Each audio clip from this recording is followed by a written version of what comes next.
All right. Well, good morning, everyone. Welcome to this week's edition, December 20th edition of the Arkansas Broadband Leaders Network, or ABLN. Glad that everyone is joining us. We have some interesting updates and some really exciting updates as well for today's meeting. So glad that you could be with us, and we will get started. So today's agenda, as always, we'll go through broad updates across several programs, and then have a great discussion and Q&A session. On the BEAD program, which of course is the next round of infrastructure grants dedicated for ISPs to go and apply and win grant awards to build out high-speed internet across the state.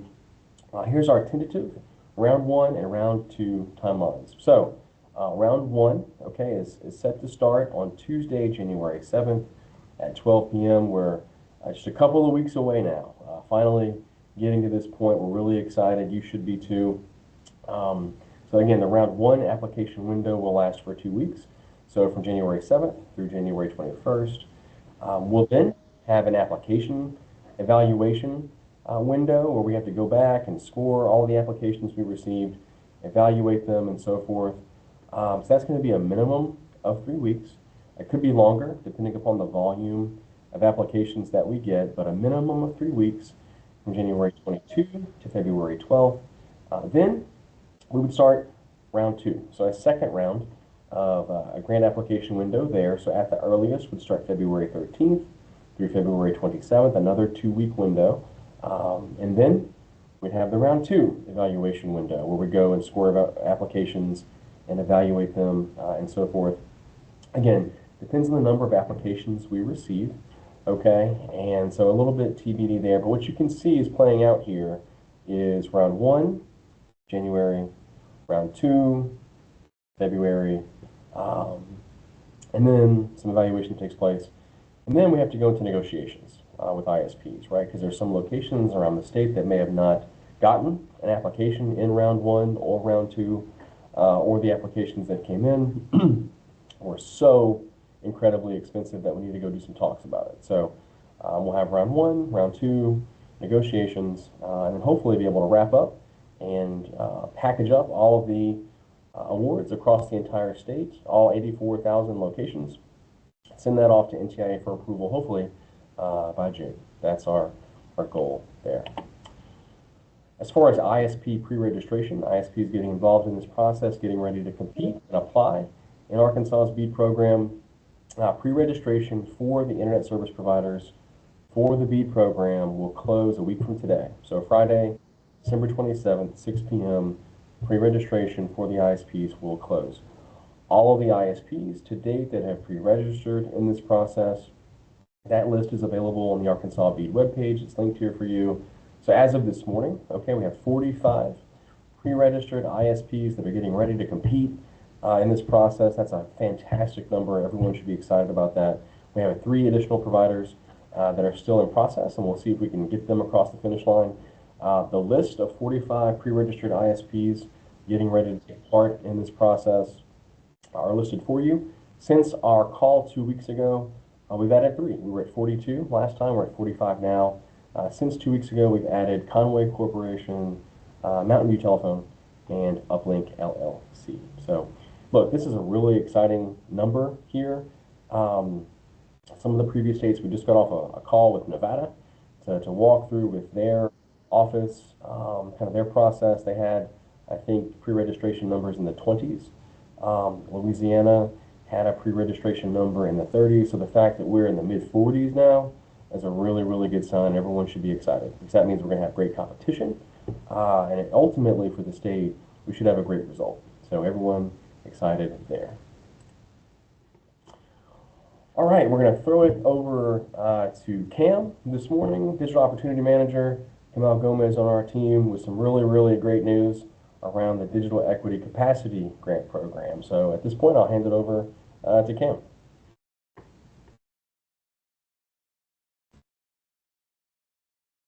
Hey, good morning, everyone. Really exciting news. We got official approval from NTIA to implement our digital skills and opportunity plan Big priorities around digital skills and devices, large screen devices. We have potential MBU and CAI connectivity programs on a smaller scale, dropping at a later date. But the major priority from the office is those top two programs related to skills training and devices. We have received approval, but technically we have not received the award. So we will need to have that official receiving the award with our CD document to be able to move forward. Here's our anticipated next steps, what we think is going to happen. Again, things are not going to be definite until we get that official award receipt. So timeline for skills and device program RFPs are looking like next month sometime. Again, pending we get our CD 450 during that time. Additionally, with our other programs, we're looking at a March launch date for MBU, CAI, evaluation, and other programs that we'll fund through the digital equity program. That is what we're looking at right now. I don't have anything else for today. And thank you and happy holidays to everyone on the call. I know we won't see you until the new year. All right. Thanks, Cam, for that. Great news. Finally getting that approval from NTIA. But as Cam said, technically we don't have the award just yet. So got to get that last piece before we get the green light, and then can launch forward on the public RFP process for everything that we're going to try to accomplish. And we hope that everyone is along for that ride. Updates from our partners, NTIA this morning. I believe Philip is with us. Philip, updates from NTIA. Hey Glenn, morning everyone. Yes, as Cam just mentioned, NTIA approved the Digital Equity Capacity Grant. So the next step is that there's another agency called NIST, National Institute of Science and Technology. They're the ones that they're another level of approval, but at that point it's more of a formality. So once NIST approves it, the money will go to Arkansas, and NIST, from what I've been told, NIST is trying to approve everything, get everything done by the end of the year. So hopefully in a couple, or I guess a week and a half, a week, we'll have something, if not by the end of the holidays, after the new year. And I know, so I also wanted to mention, there's been a lot of talk about government shutdown in the news, and I just wanted to let everybody know if there is a shutdown, I've been told that I would keep working, because where Arkansas is right now, I can't really sit back and do nothing. So we'll still be working to help Arkansas with the sub-grantee selection process. You know, NTIA's role in that is that Arkansas is running this program themselves. I'm just here to provide guidance and support from NTIA, anything the state needs from us. That's what I'm here for. So hopefully we don't have a shutdown, but if we do, I'll still keep doing my job, and people feel free to reach out to me. I believe the only thing I can't do is travel, technically. So other than that, though, I'll still keep doing my job, so y'all can still reach out to me. And that's all I have for y'all today, and happy holidays. Thanks, Glenn. Thank you, Philip. Appreciate everything you do, and should it come to it, we look forward to working with you, even if you're not, getting paid because of the shutdown. So we'll see. We will see. Look, at this point, kind of a quick run through from today. We have the updates on the BEAT program that we're kicking off application round 1 in January in a couple of weeks. Great news on the Digital Equity Capacity Grant Program funding, as Cam hit on. I'm really excited for that announcement yesterday. Waiting for the grant award technically to come across the desk so we can then charge ahead forward. But with that, for folks who have questions, please, it looks like the chat box is working for this particular meeting. It wasn't working for the meeting we had earlier this morning, but it is working here. So any questions about what we've talked about today or other things, please put them in the chat box and we'll go through it. Looks like a couple of folks are using some AI note-taking. apps, so that's good. Good use of that for folks. Hunter said, so what does MDU and CAI stand for here? Let me go back uh, towards the top. So really, so MDU would be multiple dwelling unit. Okay, think you know, apartment housing, public housing, so forth, multiple dwelling units. And CAI would be community anchor institution. So think community centers, veterans centers, and so forth. So that's sort of what the MDU and CAI would stand for. MDU, multiple dwelling units, and CAI, community anchor institution. Great question, Hunter. Great question. You are welcome.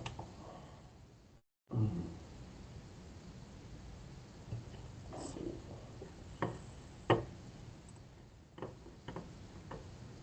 Look across.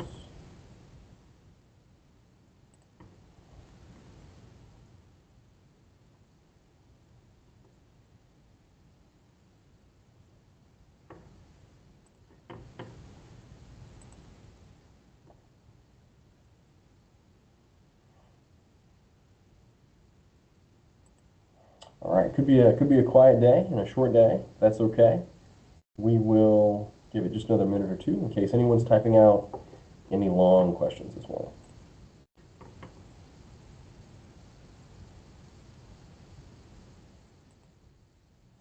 Okay, so Hunter said, can you expand on what explore procurement options means re MDU and CAI?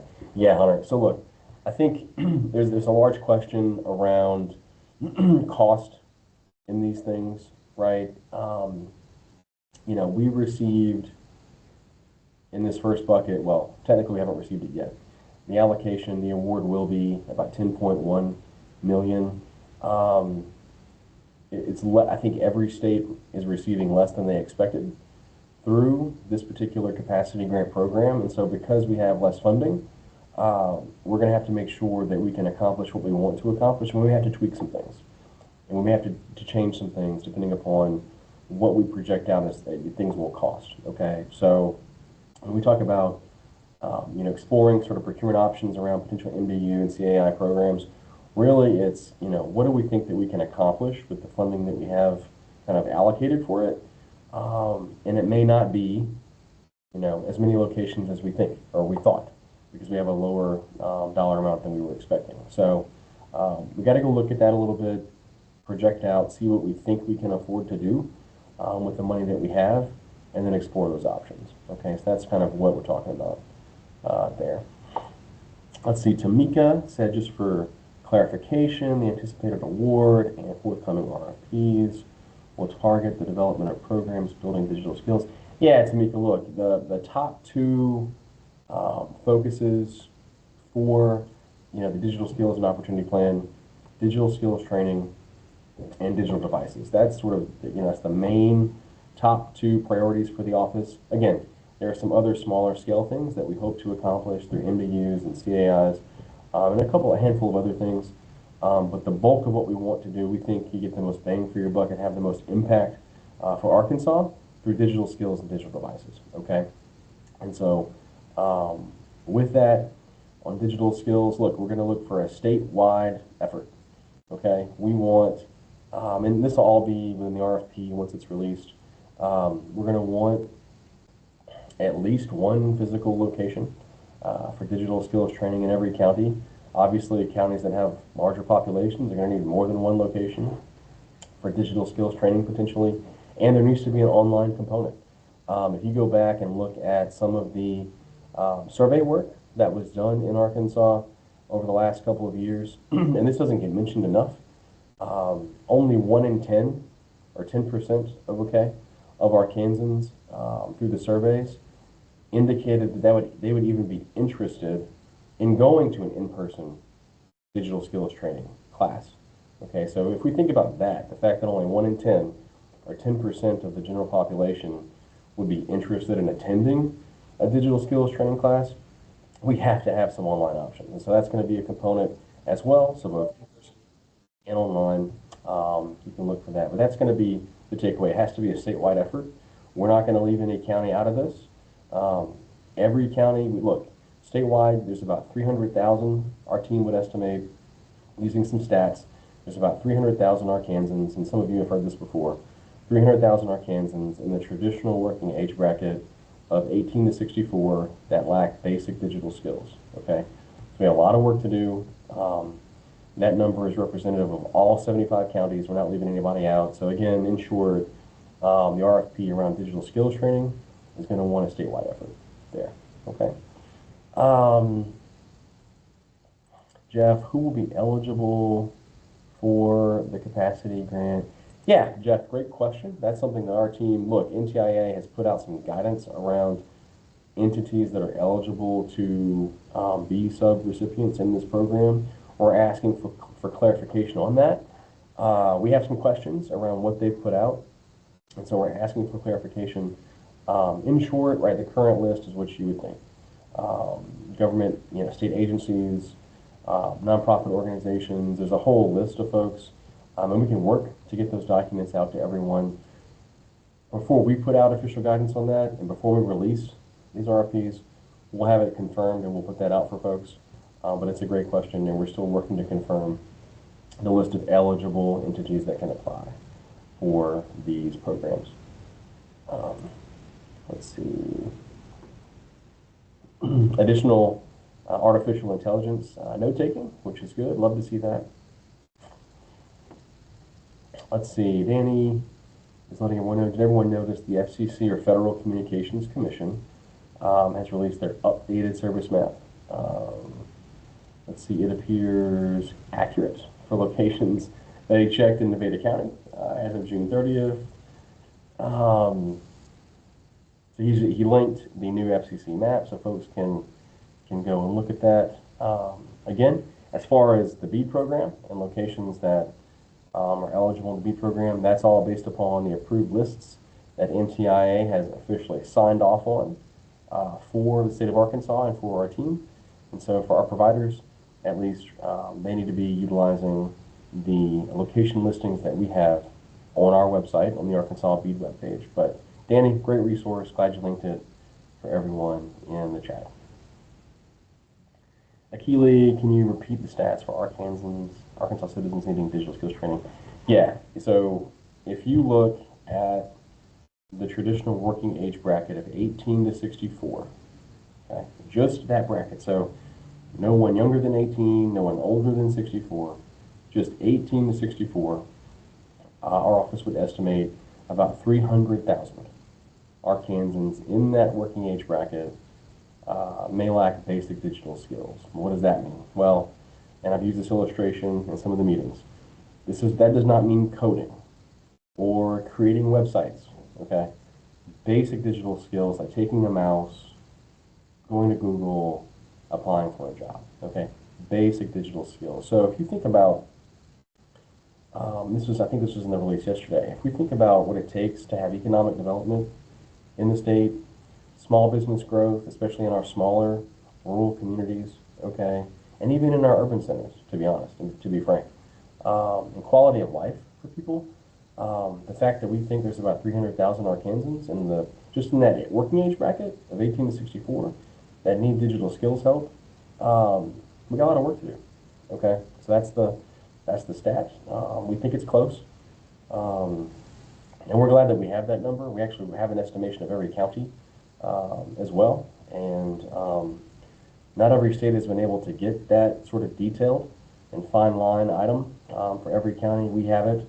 And it's important because that's going to be a marker for us as to the digital skills effort that takes place, right? So if we say, Nevada County, we think that 18 to 64 number of folks that lack digital skills is whatever the number is on the chart that I've got somewhere in here. We want to try to go attack that, right? And that's the number we're going to use it against. So we want to see X percentage of that number go through a digital skills training class in Nevada County, right? And so it's a good number to have, and we're glad that we do have it. Jeff is asking, will any money left over from BEAD, remember Jeff, on the BEAD program, potential, it's not guaranteed, okay, right? So on the BEAD side or the infrastructure will $1.02 billion program in Arkansas. Will We think it's going to take less than that to award grants to our ISPs to go build out high-speed internet to the 85,000 or so locations that are eligible for the BEAD program. We think the number will be lower, and if it is, we can use that money for broadband-related projects. As of today, I don't know that non-deployment from BEAD would be targeted towards DSO. That's why we have this other bucket, specifically for DSO. It's possible with the governor's office and our team and stakeholders as well. We're going to be working through that over the next 5, 6, 7 months. But for now, we have the money dedicated to DSO, 10.1 million, and that's what we're focusing on today. We think we can do it for that number, at least as it relates to skills and devices. Okay. Yeah, you heard it right, Akili. 300,000. And actually, when I first started in this role over 2 years ago now, the number was a little less. It was like 275-ish, 280, something like that. But with population growth and so forth, now it's at 300. And so you heard right.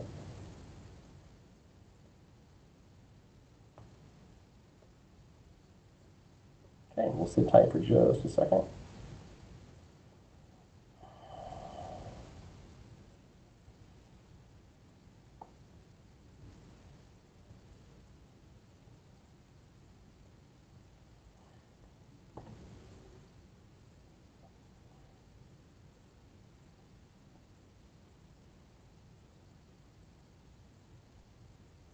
As everyone else has said, I want to wish everyone a Merry Christmas and a Happy Holiday season. For those of you that have to travel, please be safe as you travel over the next week or two.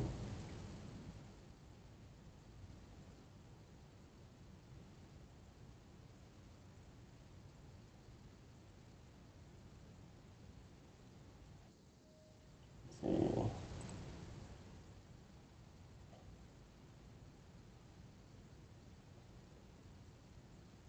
Yeah, so Jeff was saying, just to be clear, there will be 3 separate RFPs, at least 2, okay? So at least 1 for digital skills training. We anticipate at least 1 for digital skills training. We anticipate a second one for digital device program. And then we're going to explore how we attack the MDU and CAI issue. Okay, so at least 2 with potential for more, okay? And then Hunter noting that the number has shifted up. It has shifted up again from about 270. I think it may have been 274 was the original number. Now we're at about 300,000 as far as lacking digital skills in that traditional working age bracket. Yeah, Akili, we had that number internally. We're working on we've put out, as you may have seen, a couple of dashboards over the last month or so. One for mapping dashboards, one for project, be able to monitor project progress as far as building out the infrastructure. We put out one, remember, about ISPs that exist in each county. We're working on another version of that for digital opportunity, which would include numbers by county on digital skills. So we are working to put that out for everyone, okay?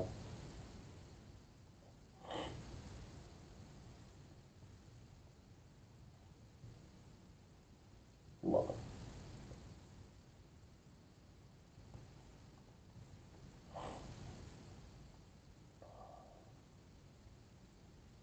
Okay, well, I don't want to keep everyone. It is a Friday before Christmas. People have to get on the road, I'm sure, for some. But again, our team wishes everyone a very Merry Christmas and a happy holiday season. Please be safe, both through travels and everything else that goes on.